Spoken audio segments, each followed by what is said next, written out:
এমন ৫টা manipulation technique যেগুলো ব্যবহার করে তোমাকে নিয়ন্ত্রণ করা হয়, তোমাকে প্রতিনিয়ত ইউজ করা হয়। তাই বাঁচতে চাইলে প্রতিটা সাইকোলজি ভালোভাবে বুঝতে হবে। নাম্বার 1, ট্রিগার শব্দ।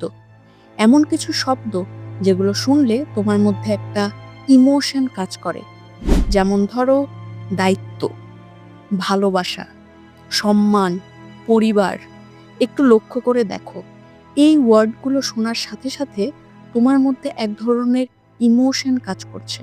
তুমি একটু সিরিয়াস হয়ে গেছো। তাই যখন কেউ তোমাকে ম্যানিপুলেট করতে চায়, তখন সে এই ধরনের শব্দগুলো বারবার ব্যবহার করে। যেমন ধরো, এটা তো তোমার দায়িত্ব, এটা তোমার মান সম্মানের ব্যাপার। এই ধরনের কথা বলে তারা তোমাকে ম্যানিপুলেট করে নিবে। Number 2, gas lighting. এটা অনেক স্ট্রং একটা ম্যানিপুলেশন টেকনিক।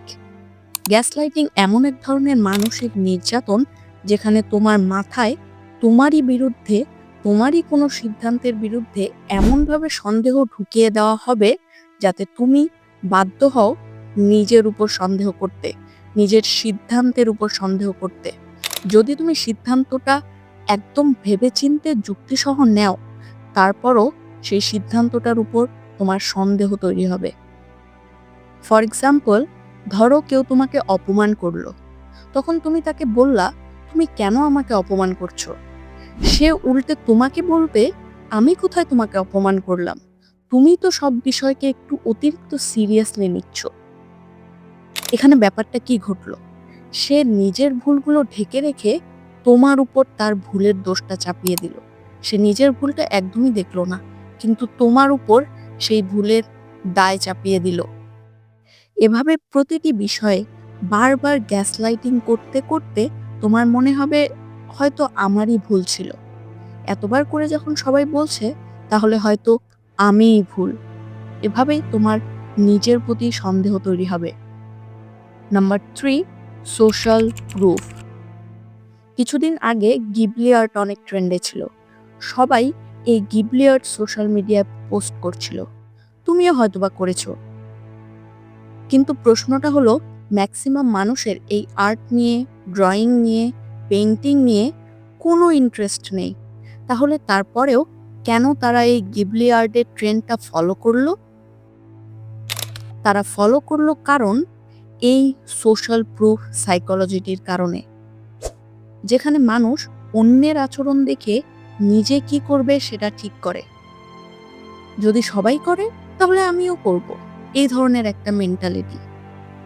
কেন মানুষ আমাকে বোঝে না, এই মনোলোগটাতে আমি বলেছিলাম যে এই সোসাইটিতে ফিট হওয়ার কারণেও আমাদের মনের মধ্যে মানুষ আমাকে বুঝুক এই চাওয়াটা তৈরি হয়। আর এটাও এই সোশ্যাল প্রুফ সাইকোলজিটিরই একটা পার্ট। আর এটা তোমাকে ম্যানিপুলেট করার অন্যতম একটা technique. Number 4, silent control. Silent থাকা এক ধরনের অদৃশ্য শিকল, যেখানে কেউ তোমাকে কন্ট্রোল করে কিন্তু তুমি বুঝতেই পারো না। যখন কথা বলতে বলতে হঠাৎ করে একটা মানুষ চুপ হয়ে যায়, তখন তুমি কনফিউজ হয়ে যাও এবং তোমার মধ্যে ডিফারেন্ট অনেক ইমোশন কাজ করে যে কেন চুপ হয়ে গেল, কি হলো, আমি কি ভুল কিছু বললাম?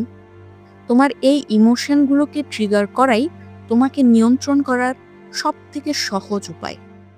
48 লস অফ পাওয়ারের ল 4-এ আমি তোমাকে বলেছিলাম যে মানুষ নীরবতা একদমই পছন্দ করে না। তাই এই নীরবতাকে ভাঙার জন্য তুমি তখন সেটাই করবে যেটা ম্যানিপুলেটর চায়। Number 5, scarcity technique. এটা এমন এক ধরনের ম্যানিপুলেশন স্ট্র্যাটেজি যেখানে তোমার মধ্যকার হারানোর ভয় বা ফিয়ার অফ মিসিং আউট, এই ফোমোটাকে ব্যবহার করে তোমার সিদ্ধান্তকে ম্যানিপুলেট করা হয়। এটা সাধারণত মার্কেটিং, সেলসে বেশি ব্যবহার করা হয়। যেমন ধরো, এই ধরনের অফার যে এই প্রোডাক্টটা অনেক দুষ্প্রাপ্য, সবার কাছে এই প্রোডাক্টটা থাকে না, বা এই প্রোডাক্টটা শেষ হয়ে যাচ্ছে, এই অফারটা শুধু আজকের জন্য। আর তখন তুমি ভাবো না নিলে আর পাবো না, তাই তুমি ঝট করে অর্ডার করে নাও বা সেই প্রোডাক্টটা কিনে ফেলো। কারণ না হলে তোমার মনে হবে যে আমি কিছু হারিয়ে ফেলবো। সো এই ছিল আজকে আমাদের ৫টা ডার্ক সাইকোলজি বা ম্যানিপুলেশন টেকনিক যেগুলোর দ্বারা তোমাকে এতদিন নিয়ন্ত্রণ করা হচ্ছিল। বাট এখন তুমি সেগুলো জানো।